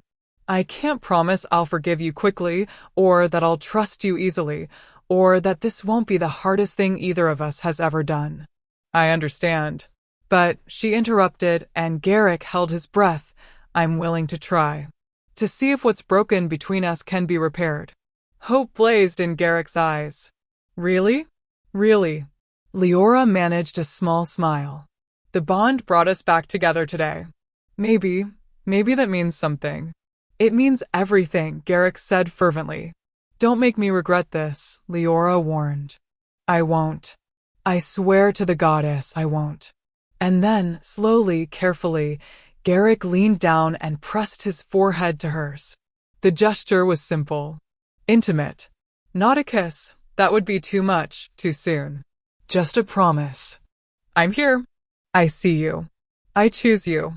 And for the first time in 5 years, Liora felt the frozen, broken parts of her heart begin to thaw. Around them, the combined forces erupted in cheers. Because they'd just witnessed something rarer than any battle victory. They'd witnessed 2 people choosing love over pride. Choosing hope over fear. Choosing each other despite every reason not to. And in a world of wolves where power and dominance often ruled, that choice was the most powerful thing of all. Later, as healers tended to the wounded and warriors began securing the Blood Moon prisoners, Nate approached Garrick. So, he said with a slight smile, does this mean the war is off? Garrick looked at Liora, who was directing her rogues to help with the wounded, both Silver Fang and Rogue alike being treated equally. I think, Garrick said slowly, this means we're going to have to figure out how to merge 2 very different groups into something new. A pack of rogues and a traditional pack? Nate whistled. That's going to be interesting. Probably disastrous, Garrick agreed. Definitely complicated. Almost certainly going to involve a lot of arguments and compromise. Nate grinned. Sounds perfect for you two, then. Garrick laughed, actually laughed, for the first time in what felt like years. Because despite everything, the battle, the uncertainty, the long road ahead, he felt something he hadn't felt since that night 5 years ago. Hope. As the sun began to set, casting golden light across the battlefield, Liora found herself standing at the edge of the clearing, looking out at the forest. Garrick approached quietly, careful not to startle her. Hey, he said softly. Hey. They stood in comfortable silence for a moment. Thank you, Garrick said finally. For trusting me today. For fighting beside me. Thank you for not running when things got hard. Liora glanced at him. This time anyway. It should have stung, but Garrick accepted it. I deserved that. You did. But Leora's expression softened. But you also stood in front of 300 warriors and offered me your life. That took courage. Or stupidity. Maybe both. A hint of a smile played at her lips. The line is pretty thin sometimes. Garrick smiled back, and for a moment, it felt almost like they could be normal. Like they could be 2 people getting to know each other instead of 2 people trying to rebuild something shattered. So what happens now? Liora asked. Now, Garrick said, we figure it out. Together. One day at a time. Together, Liora echoed, testing the word. I'm not used to together. Neither am I. Not really. Garrick held out his hand, palm up. An offering, not a demand. But maybe we can learn. Liora looked at his hand for a long moment. Then, slowly, she placed her hand in his. The bond hummed between them, still damaged, still fragile, but alive. And as the stars began to appear overhead, 2 people who'd been broken began the long, difficult, beautiful process of healing. Together. 2 weeks later. The merged territory was chaos. Beautiful, frustrating, necessary chaos. Garrick stood in what used to be the Silver Fang Council chamber, now crowded with twice as many people as it was designed to hold. On one side sat his former council, Nate, Theo, Marin, and the other pack elders. On the other side sat Leora's war council, Zane, Maya, Luca, and several other rogue leaders. And in the center, trying to mediate between two groups who could barely agree on anything, were Garrick and Liora. Absolutely not, Elder Torvin from Silverfong was saying, his face red with indignation. We cannot simply abandon pack hierarchy. There must be order, structure, rules. Your rules are exactly what drove half of us out in the first place, Maya interrupted coolly. Rules that said some wolves were worth more than others based on their birth. Rules that let alphas reject their fated mates without consequence. The room tensed. Garrick winced, but Leora's expression remained neutral. She'd insisted that everything be put on the table, including the circumstances of how they'd ended up here. Maya's not wrong, Zane rumbled. The old pack system is broken. That's why so many rogues exist in the first place. So your solution is no structure at all? Theo challenged. Just, what? Everyone does whatever they want. We have structure, Luca said quietly. It's just based on merit and mutual respect instead of bloodlines and tradition. That's anarchy, Torvin sputtered. That's survival, Zane shot back. Enough. Leora's voice wasn't loud, but it cut through the argument like a blade. Everyone fell silent. She stood, and even the most traditional Silverfong wolves couldn't deny the authority she radiated. We're not going to solve centuries of conflict in one meeting, Liora said, her golden eyes sweeping the room. But we're going to find a middle ground. Because like it or not, we're all one pack now. Are we though? Torvin asked skeptically. No offense, my queen, but you still haven't formally accepted your place as Luna. Without that bond fully restored, without the traditional mating ceremony, without those things, we're what? Leora's voice was sharp. Less legitimate? Less worthy of leading. That's not what I meant. That's exactly what you meant. Liora leaned forward. You want to put me in a box labeled Proper Luna so you can feel comfortable. But I'm not going to change who I am just to fit your expectations. Garrick watched her with something like awe. This was the woman he'd been too blind to see 5 years ago. Strong, confident, unwilling to compromise her identity for anyone's comfort. However, Liora continued, and her tone softened slightly. I understand that traditions exist for a reason. They provide stability, continuity, a sense of belonging. And I'm not interested in destroying that for people who need it. She looked at Garrick, and something passed between them, a silent conversation built on 2 weeks of late-night talks, careful negotiations, and slowly rebuilding trust. Which is why, Garrick said, standing beside her, we're proposing a hybrid system.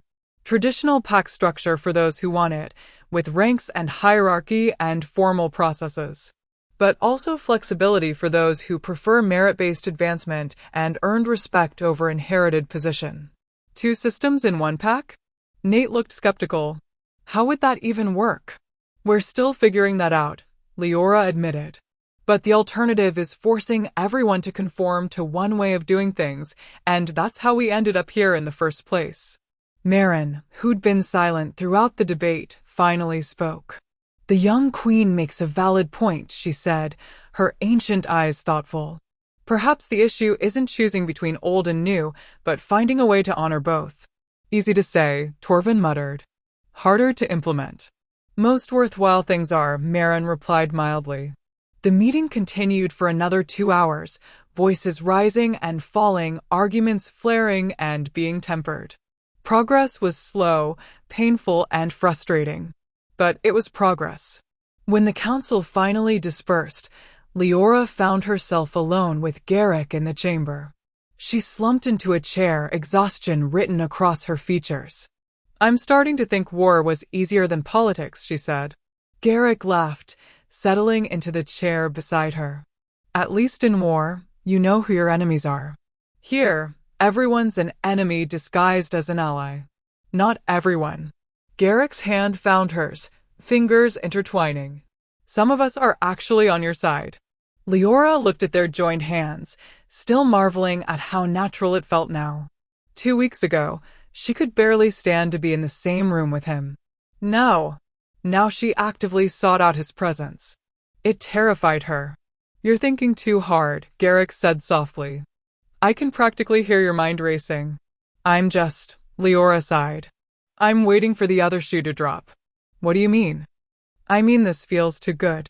Too right. You standing beside me, supporting my ideas, actually listening instead of dismissing me. It feels like a dream, and I keep waiting to wake up and find out it was all just. It's not a dream, Garrick interrupted, squeezing her hand. And I'm not going anywhere. You say that now. I say that every day. And I'll keep saying it until you believe me. He turned to face her fully. Liora, I know I broke your trust. I know one grand gesture and 2 weeks of good behavior doesn't erase 5 years of pain. But I need you to understand something. His gray eyes were intense, earnest. Leaving you was the biggest mistake of my life. Not just because you're powerful, or because you're my fated mate, or because the goddess chose us for each other, but because I choose you. Every single day, I wake up and choose you. Choose us. Choose this messy, complicated, beautiful thing we're building. Leora's breath caught. And I'm going to keep choosing you, Garrick continued, even when it's hard. Even when we disagree. Even when the entire pack thinks I'm insane. Because you're worth it. We're worth it. Garrick. Liora felt tears prickling at her eyes. I love you, he said simply. I've loved you since before I was smart enough to admit it. And I'm going to love you for the rest of my life, whether you're ready to hear it or not. The words hung in the air between them. Liora had heard them before, 2 weeks ago on the battlefield, whispered in quiet moments since then. But this time, they landed differently. This time, she believed them. I'm scared, she admitted, her voice barely a whisper. Of what? Of this. Of us. Of letting myself love you again and having you destroy me. I won't. You can't promise that. Leora's voice shook. You can't promise you'll never hurt me, because people who love each other hurt each other sometimes. That's part of it. You're right, Garrick said, surprising her. I can't promise I'll never hurt you. I'll make mistakes. I'll say the wrong thing or make bad decisions. But I can promise that I'll never intentionally cause you pain. That I'll fight for us even when it's difficult. That I'll choose you over my pride, over my fear, over everything else. He brought her hand to his lips, pressing a gentle kiss to her knuckles. And I can promise that when I do mess up, because I won't run away. I'll stay. I'll apologize. I'll do whatever it takes to make it right. Liora looked at him, really looked at him, and saw the truth in his eyes. He meant every word. I don't know if I can say it back yet, she said softly. The I love you part. I'm not asking you to. But Liora swallowed hard. I'm starting to feel something. Something that scares me and excites me and makes me want to run away and hold on tight all at the same time. Garrick smiled, and it was gentle and understanding and full of patience. That's enough, he said. More than enough. We'll figure out the rest as we go. That night, Liora couldn't sleep. She stood on the balcony of her new quarters rooms in the pack house that had been offered to her, though she still felt strange occupying them. The forest stretched out before her, illuminated by moonlight, and she let her power flow just a little. Feeling the earth, the trees, the life pulsing through everything. Couldn't sleep either? She didn't turn, recognizing Garrick's voice. Too much on my mind, she said as he joined her at the railing. Want to talk about it? Marcus's trial is tomorrow. Garrick leaned against the railing beside her. Nervous? Should I be? The other alphas are coming. They'll be judging how we handle this, whether we have the strength to lead a merged pack. Let them judge. Leora's eyes flashed gold. Marcus attacked unprovoked, tried to steal our territories, and nearly got hundreds of wolves killed. The law is clear. It is, Garrick agreed. But enforcing it against another alpha, that sends a message. Good. The message should be that actions have consequences, regardless of rank. Garrick smiled. Spoken like a true queen. They stood in comfortable silence for a while, just being together. Then Liora spoke, her voice soft. Do you ever wonder what would have happened if you'd accepted the bond 5 years ago? Garrick was quiet for a long moment. Every single day, he finally admitted. I imagine what our life could have been. How different everything would be. We'd probably be mated by now. Maybe even have pups. The image made something in Garrick's chest ache with longing. Yeah, he said roughly. We probably would. Do you regret it? The path we took. I regret hurting you, Garrick said carefully. I regret the pain and suffering you went through because of my choices. But he turned to face her. I can't regret where it brought us. Because the woman standing beside me now, strong, powerful, confident, she's incredible. And maybe you needed to become her on your own, without me holding you back. Leora's eyes widened. You think you would have held me back? I know I would have. Garrick's smile was sad. 5 years ago, I would have wanted to protect you from everything. I would have tried to keep you safe in a gilded cage, never letting you face challenges or discover your own strength. And you would have resented me for it. He reached out, tucking a strand of hair behind her ear. But now? Now I know better. Now I know that loving someone doesn't mean protecting them from the world. It means standing beside them while they face it. Liora felt something crack open in her chest, the last wall she'd built around her heart. You've really changed, she whispered. So have you. We both had to break before we could become who we needed to be. That's a depressing thought. Or a hopeful one. Garrick's hand cupped her cheek. Because it means we get a second chance. We get to build something new, with all the wisdom we gained from our mistakes. Liora leaned into his touch, her eyes closing. I'm still scared, she admitted. Me too. But I want this. I want us. Then we'll figure it out together, Garrick promised. And this time, when he leaned down slowly, giving her every chance to pull away, Liora didn't. Their lips met in a kiss that was gentle and tentative and full of promise. It wasn't their first kiss that had happened 5 years ago, before the rejection, when everything was still possible. But it felt like a first kiss anyway. The first kiss of their second chance. The first kiss of who they were now instead of who they'd been. When they finally pulled apart, both breathing hard, Liora rested her forehead against Garrick's. I think, she said softly, I might be falling in love with you. Again. Or still. Or, I don't even know anymore. Garrick's laugh was breathless and joyful. I'll take it, he said. However it comes, whenever you're ready, I'll take it. You're really okay with waiting? With taking this slowly. Liora, I'd wait 1,000 years if that's what you needed. Garrick's voice was fierce with sincerity. You're worth every second. And standing there in the moonlight, wrapped in each other's arms, both of them damaged and healing and hopeful, Liora finally let herself believe it. She was worth waiting for. She was worth fighting for. She was worth everything. The next day, Marcus's trial. The great hall was packed. Alphas from neighboring packs had arrived to witness the proceedings, some out of genuine concern for justice, others out of curiosity about the merged pack and its unusual leadership. Marcus knelt in the center of the room, bound by chains of silver and earth magic, his face twisted with rage and humiliation. Garrick and Liora sat side by side at the head of the chamber, with their combined counsel flanking them. Marcus Vale, Garrick's voice rang out with alpha authority.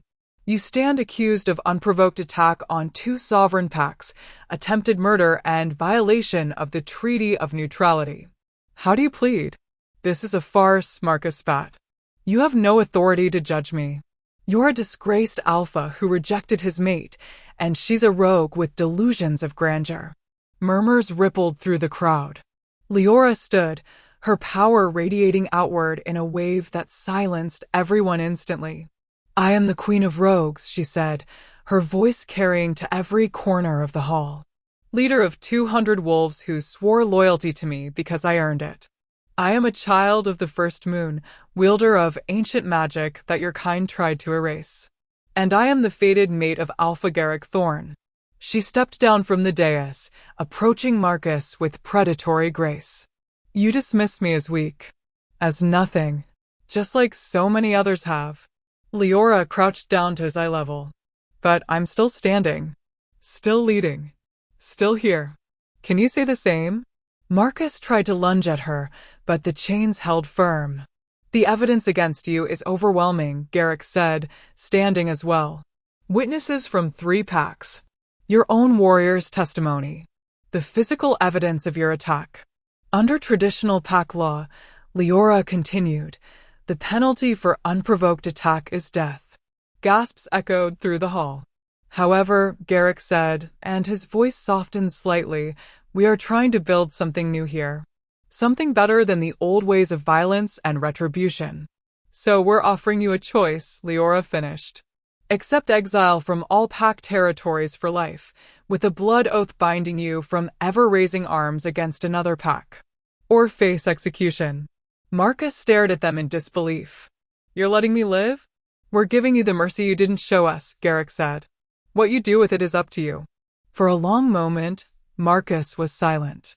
Then, grudgingly, exile. I choose exile. Wise choice. Liora nodded to Zane, who stepped forward with the ritual blade for the blood oath. The ceremony was quick but binding. Marcus swore on his blood and his wolf never to attack another pack, never to raise an army, never to threaten pack lands again. The oath settled into his very soul. Break it, and his wolf would turn on him, tearing him apart from the inside. You're fools, Marcus said as he was escorted out. Showing mercy to your enemies. It'll be your downfall. Leora's smile was cold. Or it'll be the foundation of something stronger than you can imagine. As Marcus was removed, the visiting alphas began to murmur amongst themselves. Alpha Kendra of Shadowmere stood. That was unexpected, she said carefully.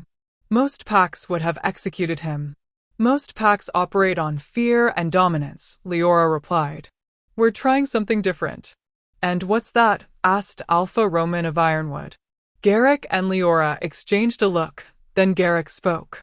Justice tempered with mercy. Strength balanced with compassion. The old ways had wisdom, but they also had flaws. We're trying to keep what worked and change what didn't. A noble goal, Kendra said. But difficult to maintain. Most worthwhile things are, Liora echoed Marin's words from earlier. Still, Roman said thoughtfully, you've proven something today. That a merged pack can function. That rogues and traditional wolves can work together. That's significant. Does that mean you'll formally recognize our territory? Garrick asked. The alphas exchanged glances. Finally, Kendra nodded. Shadowmere recognizes the Silverfang Rogue Alliance as a sovereign pack. And we acknowledge both Alpha Garrick and Queen Liora as its rightful leaders. One by one, the other alphas agreed. And just like that, something impossible became real. A pack built on second chances and chosen family. A leadership based on partnership instead of dominance. A future that honored the past while creating something new. That evening, as the visiting alphas departed and life began to settle into a new normal, Garrick found Liora in the garden behind the pack house. She was kneeling in the dirt, her hands glowing softly as she encouraged flowers to bloom out of season. Creating beauty? Garrick asked, settling beside her. Trying to. Liora smiled. I spent so long using my powers for survival and war. It's nice to use them for something gentle. You're full of surprises. So are you. She looked at him. Offering Marcus mercy when you had every right to execute him? That took courage. I learned from the best. Garrick's hand covered hers in the dirt. You could have destroyed the Silverfang pack. Burned it all down. But instead, you built something better. You showed me that strength isn't about punishment. It's about choosing something higher. Leora's eyes shimmered. You really have changed. We both have. And we're both still changing. Garrick pulled her closer. Together. Together, Liora echoed. And as the flowers bloomed around them, as the sun set over their merged territory, as two broken people held each other in the garden, something settled into place. Not perfect. Not without challenges ahead. But right. Finally, blessedly right. 6 months later. The summer solstice celebration was unlike anything the territory had ever seen. What had once been two separate packs, Silver Fang and the Rogues, had truly become one. The Lunar Haven pack, as they'd collectively decided to name themselves, thrived in ways no one had anticipated. The transformation hadn't been easy. There had been fights, disagreements, moments when it seemed like the whole experiment would collapse under the weight of tradition versus innovation.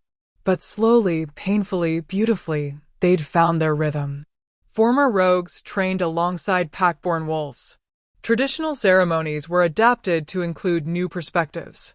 The rigid hierarchy that had once defined pack life became more fluid, more merit-based, while still maintaining enough structure that those who needed it felt secure. And at the center of it all were Garrick and Liora. Not as Alpha and Luna in the traditional sense, though they held those titles, but as partners. Equals. Two halves of a whole that had been broken and painstakingly rebuilt into something stronger. Now, as the sun began to set on the longest day of the year, the entire pack gathered in the great clearing for the celebration. Bonfires blazed. Music filled the air, a blend of traditional pack songs and the newer, wilder melodies the rogues had brought with them. Children ran between the adults, playing games that mixed old and new traditions. Liora stood at the edge of the clearing, watching it all with something like wonder. Beautiful, isn't it?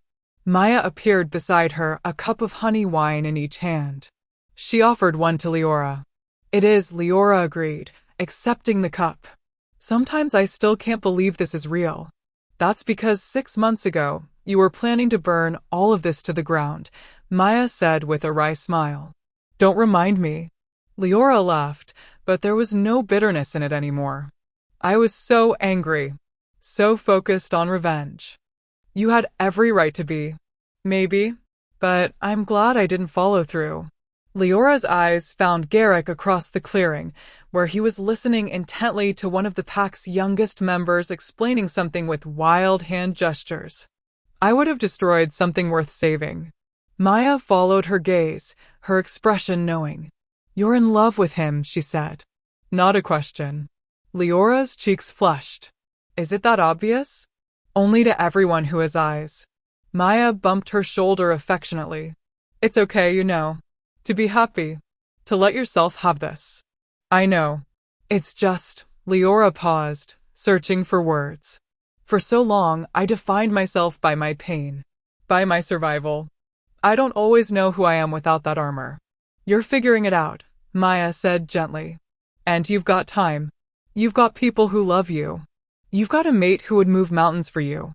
When did you become so wise? I've always been wise. You just noticed. Maya grinned. Now go. Your Alpha is looking for you. Indeed, Garrick had spotted Liora and was making his way through the crowd toward her. My queen, he said with a playful bow when he reached her. My Alpha, Liora replied, mimicking his tone. Having fun. I am now. Garrick held out his hand. Dance with me. Leora's heart skipped. I don't really know how to dance. Neither do I. We'll figure it out together. It had become their motto over the past 6 months. We'll figure it out together. Liora placed her hand in his, and Garrick led her to the center of the clearing where other couples swayed to the music. His arms wrapped around her waist. Her hands settled on his shoulders. And they moved together, not quite in rhythm with the music, but perfectly in sync with each other. I have something for you, Garrick said after a moment. It's not my birthday. I know. I wanted to give you this. He pulled back slightly, reaching into his pocket. When his hand emerged, he was holding a small wooden box. Leora's breath caught. Garrick. Open it. With trembling fingers, Liora opened the box. Inside was a necklace, a delicate silver chain with a pendant that made her eyes sting with tears. It was a wolf carved from moonstone, so detailed she could see individual strands of fur. And wrapped around the wolf was a vine of tiny emeralds, growing and blooming. It's us, she whispered. It's us, Garrick confirmed. Your strength. My wolf. Growing together. He took the necklace from the box and moved behind her, fastening it around her neck. The pendant settled against her collarbone, warm despite the cool metal. It's beautiful, Liora said, touching it reverently. So are you. Garrick's arms came around her from behind, his chin resting on her shoulder. Every single day, you amaze me. Your strength, your compassion, your willingness to give us a chance despite everything. Liora turned in his arms, facing him. I need to tell you something, she said, her voice serious. Garrick's expression became concerned. What's wrong? Nothing's wrong. Everything's. Liora took a breath. Everything's right. And that's what I need to tell you. She reached up, cupping his face in her hands. I love you. The words she'd been holding back for months finally freed themselves. I love you, Garrick. Not because you're my fated mate. Not because of the bond. But because of who you are. Who you've become. The way you listen when I talk. The way you stand beside me instead of in front of me. The way you make me laugh even when I'm frustrated. The way you see me, all of me, and choose to stay anyway. Garrick's eyes were suspiciously bright. I love that you admit when you're wrong, Liora continued, her own tears starting to fall. I love that you fight for what's right even when it's difficult. I love that you gave me time to heal instead of rushing me.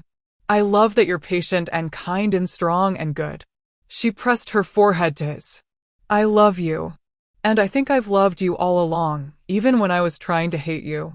Because my heart recognized its mate even when my mind was telling me to run. For a moment, Garrick couldn't speak, couldn't move, could barely breathe.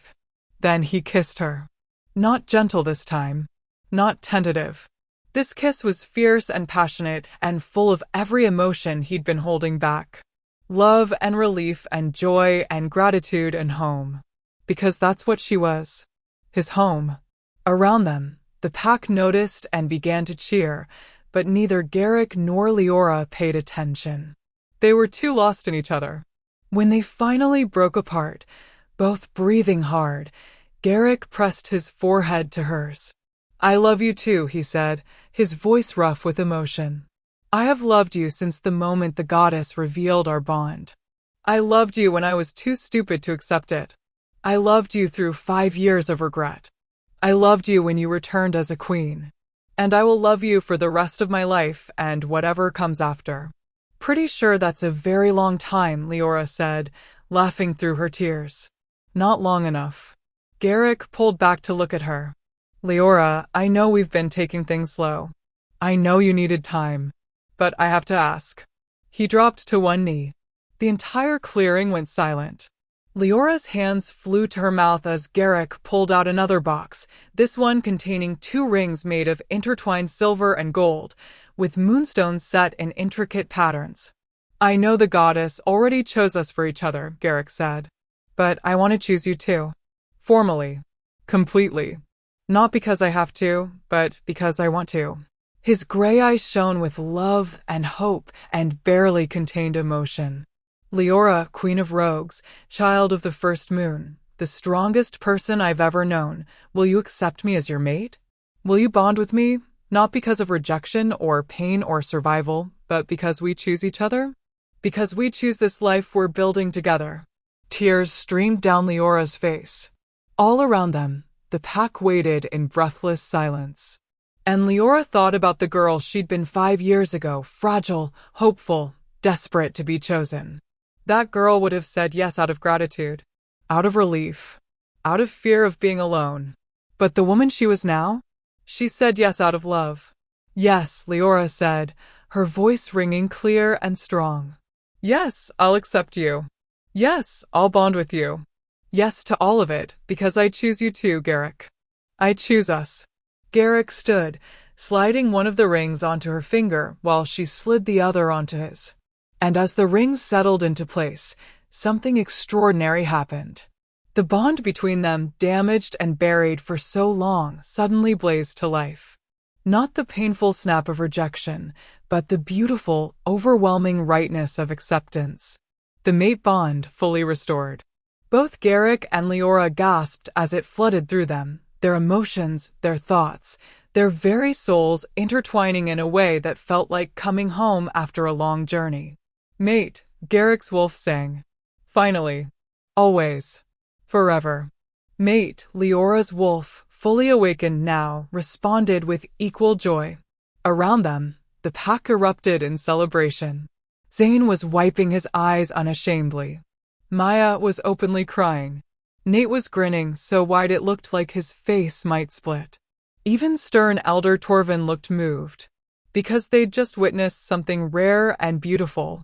Two people choosing love over fear, choosing forgiveness over bitterness, choosing each other despite every reason not to.